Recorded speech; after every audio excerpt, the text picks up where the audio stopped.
सब कहते हैं मनोज, तुम बहुत जिद्दी हो, अपने मन की करते हो। जब से मैं पैसे कमाने लगा तब से मैं अपने दिल की करता हूँ, इसलिए एक मकान खरीद रहा हूँ।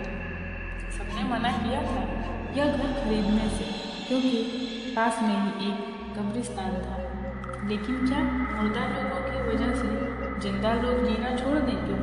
मैंने तो तय कर लिया था ये घर लूँगा। मैंने अपना सारा सामान एक गाड़ी से भिजवा दिया और खुद जानबूझकर कब्रिस्तान के बीचों बीच अपने कुत्ते रॉकी के साथ चल रहा था। घर के पास पहुंचते ही गेट खोला तो रॉकी को नई जगह में आने पर अजीब लग रहा था। रॉकी को मैंने चैन से खोल दिया, फिर मैंने और रॉकी धीरे धीरे आगे बढ़ते गए। मैंने तो गेट अंदर आने के बाद बंद कर दिया था, फिर अपने आप खुल गया था और रॉकी सामने पूंछ हिला हिलाकर खुश हो रहा था।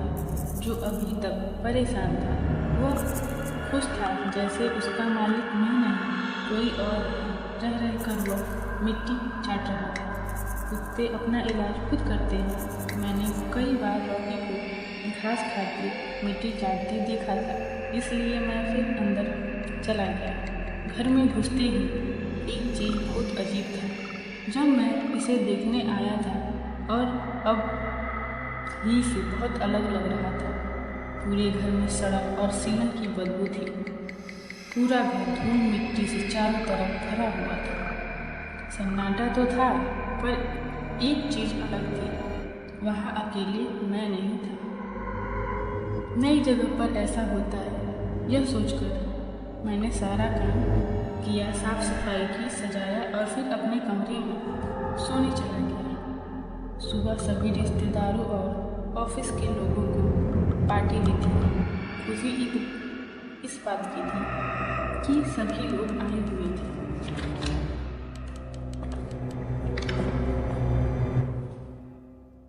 सुबह सभी रिश्तेदार और ऑफिस के लोग पार्टी में आए थे। खुशी इस बात की थी कि सभी लोग आए थे। पार्टी 11 से 12 बजे तक चली। सभी लोगों के जाने के बाद मैंने प्लेट साफ की, तभी मेरा फ़ोन बजा। मैंने फ़ोन उठाया तो मेरा दोस्त विक्रम का था। सबसे आखिर में वही निकला था यहाँ से। अबे गेट खोल नहीं तो फिर वो बच्ची इधर उधर चली जाएगी। मुझे लगा वह गलती से मेरे को फ़ोन कर रहा है। मैं बोला, कौन सी बच्ची? मैं मनोज बोल रहा हूँ। उसने बोला, अरे वही बच्ची जो तेरे घर में रहती है। मैंने कहा, मेरे घर में कोई बच्ची नहीं है, मैं यहाँ अकेला रहता हूँ यार। उसने कहा, देख देख सामने गेट पे ही खड़ी है। मैंने फ़ोन लिया हुआ ही गेट के आगे गया। मैंने गेट खोला, मुझे कोई नहीं दिखा। तभी विक्रम डर गया। उसने बोला, गेट मत खोलना। तब तक देर हो चुकी थी। मैंने गेट खोल दिया था। फिर मैंने ज़्यादा दिमाग नहीं लगाया और मैंने पूरा काम ख़त्म करने के बाद मैं सोने चला गया। विक्रम को सुबह मैंने फिर फ़ोन किया। सोचा पूछ लूँ क्या सच में उसने बच्ची देखी थी। फ़ोन सुबह करने पे उसने नहीं उठाया। फिर मैंने ऑफिस में जाने के बाद उसे फ़ोन किया। फ़ोन करते ही विक्रम ने उठा लिया। वो बोला, सॉरी यार, कल तेरी पार्टी में नहीं आया, मेरा दिमाग चकरा गया। मैंने कहा, कल तू आया था, तूने बच्ची को देखा था। उसने बोला, नहीं यार। फिर मैं सोचने लगा वो गेट अपने से खुल जाना और विक्रम आने के बाद भी सब कुछ भूल गया उस बच्ची को देखना। मेरा लग रहा था कि सर फट जाएगा। मैंने ऑफिस से छुट्टी ली और फिर मैं घर चला गया।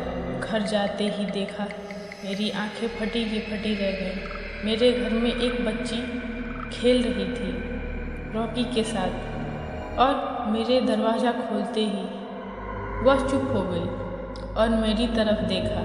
फिर दरवाज़ा अपने आप ही बंद हो गया। फिर मैंने पूरे जोर लगा के दरवाज़ा खोला तो वहाँ पे कोई नहीं था। फिर मैं बहुत दिलेरी से अंदर गया और चिल्लाया, कौन है मेरे घर में, कौन है? लेकिन कोई आवाज़ नहीं आया। कुछ देर बाद मेरे पूरे घर में एक बच्ची की हंसी गूंजने लगी। रॉकी जो इधर उधर भौंक रहा था वह उदास होकर एक कोने में बैठ गया। मैंने सोचा मैं विक्रम से बात करता हूँ। मैंने विक्रम को पूरी बात बताई। उसने कहा कि जो तुम्हारे घर में पाउडर है वो पूरे फर्श पे छिड़क दो। मैंने वैसा ही किया। पूरे घर में पाउडर छिड़क कर एक मोटी सी परत बिठा दी। पता नहीं कब मेरी आंख लग गई। नींद खुली तो मेरे पूरे फर्श पे एक छोटे छोटे नन्हे बच्चे का पैर का निशान था। फिर मैंने विक्रम को फ़ोन किया और उसे बताया तो उसने कहा तू एक काम कर, तुझे उसने कोई नुकसान नहीं पहुंचाया है। एक बार तू थोड़े से खिलौने लाकर घर में रख दे बच्ची के लिए। फिर मैंने वही काम किया। मैंने एक खिलौने लाए और पूरे घर में भर दिए। रोज़ ऐसा होने लगा। मुझे आदत सी हो गई थी। बच्ची आती और खिलौनों के साथ खेलती और मेरा रॉकी भी उसके साथ खेलता। फिर एक दिन अचानक कुछ टूटा। मैं दौड़ के नीचे गया उस कमरे में। मैंने देखा कि रॉकी डर के एक कोने में बैठा हुआ है और कमरे में पूरा सन्नाटा सा था। मैंने फिर पाउडर छिड़का और फिर ऑफिस चला गया। ये सब मेरे दिमाग में पूरा चलता रहा। मैं ठीक से काम भी नहीं कर पाया। फिर मैं घर आया तो देखा कि पाउडर पे कोई भी निशान नहीं था। फिर मुझे सुकून आया। मैंने सोचा चलो अब ऐसा नहीं होगा। फिर मैंने खाना खाया और खाना खाने के बाद सो गया। सुबह उठ के देखा तो मेरी सांसें तो जैसे रुक ही गई थी। इस बार छोटे छोटे पैरों के निशान नहीं बल्कि बड़े बड़े पैरों के निशान मेरे कमरे की तरफ आ रहे थे। पता नहीं क्यों रात में रॉकी बहुत रो रहा था। मैंने सोचा उस बच्ची की याद आ रही होगी। फिर मैं जब उस पैरों के निशान के साथ आगे बढ़ा तो रॉकी की लाश पड़ी थी। मैं डर गया। फिर मैंने रॉकी की लाश को उसी गार्डन में दफन किया। फिर मैं घर से बाहर पता नहीं क्यों ऐसे ही टहलने लगा और सोच रहा था मेरे साथ ही ऐसा अजीब क्यों हो रहा है। तभी एक आदमी मुझे पुकारा, बोला आप ही रहते हो उस 12 नंबर बंगलों में। मैं परेशान था। फिर उस आदमी से पूछा हाँ मैं ही हूँ, आपको कैसे पता? तो उसने कहा आपके चेहरे की परेशानी बताती है। इस बार कौन दिखा, बेटी या बाप? मेरे शरीर में तो पूरा करंट का एक झटका सा लग गया। मैंने उससे पूछ ही लिया आपको कैसे पता उस घर के बारे में? आदमी ने बताया उस घर में एक परिवार था, सीमा, प्रवीण और उसकी बच्ची। एक दिन घर की सफाई करते हुए प्रवीण को कुछ खत मिले जिसमें सीमा किसी और के साथ प्यार करती थी। उसके खत थे। प्रवीण को उसका नाम पता चला विक्टर। उसे बहुत दुख हुआ। उसी रात उसने अपनी पत्नी बच्ची को मारकर उस घर में दफन कर दिया और विक्टर को भी गला घोट के मार दिया। फिर खुद ही मर गया। यह सब सुनकर मैं एकदम सन्न हो गया और अपने घर के तरफ चला गया। फिर सोचा मैं उससे उसका नाम पूछ लूँ। पीछे मुड़ा तो मैंने पूछा अरे आपका नाम क्या है? उसने कहा विक्टर। मैंने सुनकर आगे बढ़ा तो तभी याद आया विक्टर। मैं फिर पलट कर देखा, वो वहाँ नहीं था। वह खाली कब्रिस्तान था। मैं वह घर बेच दिया और शहर में घर लिया।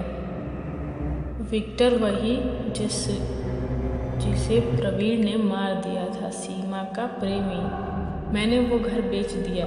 उसके बाद मैंने घर शहर में लिया। अब किसी को भी घर खरीदना होता है तो मैं एक बार ज़रूर पूछता हूँ क्या कोई कब्रिस्तान तो नहीं घर के आसपास। अगर आप सबको भी ये वीडियो अच्छी लगे तो please like share and subscribe ज़रूर करिएगा। अगर आपको ये कहानी अच्छी लगे तो मैं ऐसे ही रिलेटिव कहानियाँ लेके आऊँगी। Bye bye.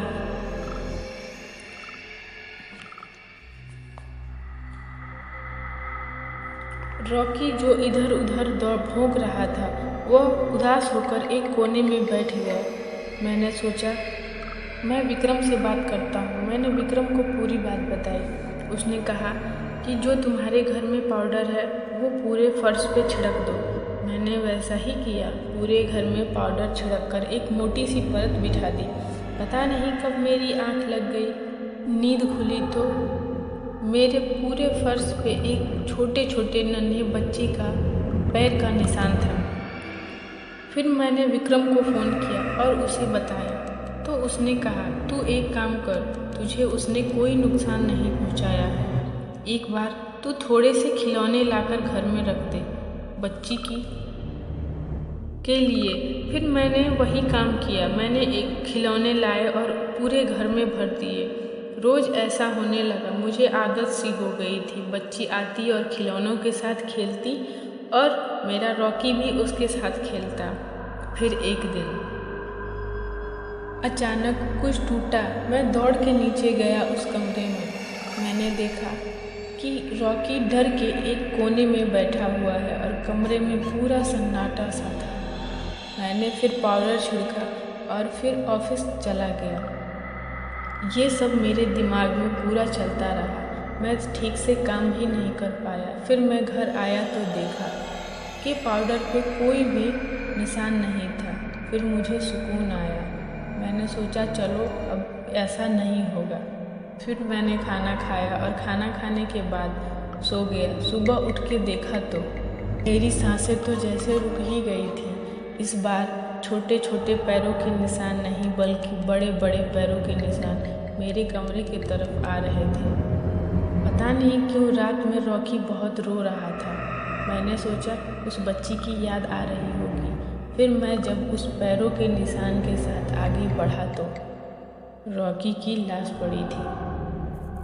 मैं डर गया। फिर मैंने रॉकी की लाश को उसी गार्डन में दफन किया। फिर मैं घर से बाहर पता नहीं क्यों ऐसे ही टहलने लगा और सोच रहा था मेरे साथ ही ऐसा अजीब क्यों हो रहा है। तभी एक आदमी मुझे पुकारा, बोला, आप ही रहते हो उस 12 नंबर बंगलों में? मैं परेशान था।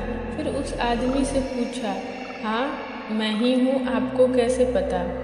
तो उसने कहा, आपके चेहरे की परेशानी बताती है। इस बार कौन दिखा, बेटी या बाप? मेरे शरीर में तो पूरा करंट का एक झटका सा लग गया। मैंने उससे पूछ ही लिया, आपको कैसे पता उस घर के बारे में? आदमी ने बताया, उस घर में एक परिवार था, सीमा, प्रवीण और उसकी बच्ची। एक दिन घर की सफाई करते हुए प्रवीण को कुछ खत मिले जिसमें सीमा किसी और के साथ प्यार करती थी। उसके खत थे। प्रवीण को उसका नाम पता चला विक्टर। उसे बहुत दुख हुआ। उसी रात उसने अपनी पत्नी बच्ची को मारकर उस घर में दफन कर दिया और विक्टर को भी गला घोट के मार दिया। फिर खुद ही मर गया। यह सब सुनकर मैं एकदम सन्न हो गया और अपने घर के तरफ चला गया। फिर सोचा मैं उससे उसका नाम पूछ लूं। पीछे मुड़ा तो मैंने पूछा, अरे आपका नाम क्या है? उसने कहा, विक्टर। मैंने सुनकर आगे बढ़ा तो तभी याद आया, विक्टर।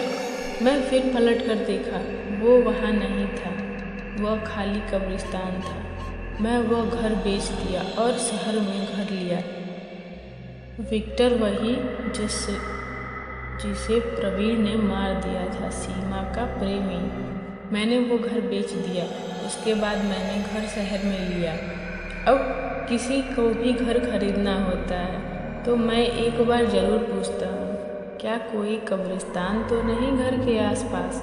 अगर आप सबको भी ये वीडियो अच्छी लगे तो please like, share and subscribe ज़रूर करिएगा। अगर आपको ये कहानी अच्छी लगे तो मैं ऐसे ही रिलेटिव कहानियाँ लेके आऊँगी। Bye bye.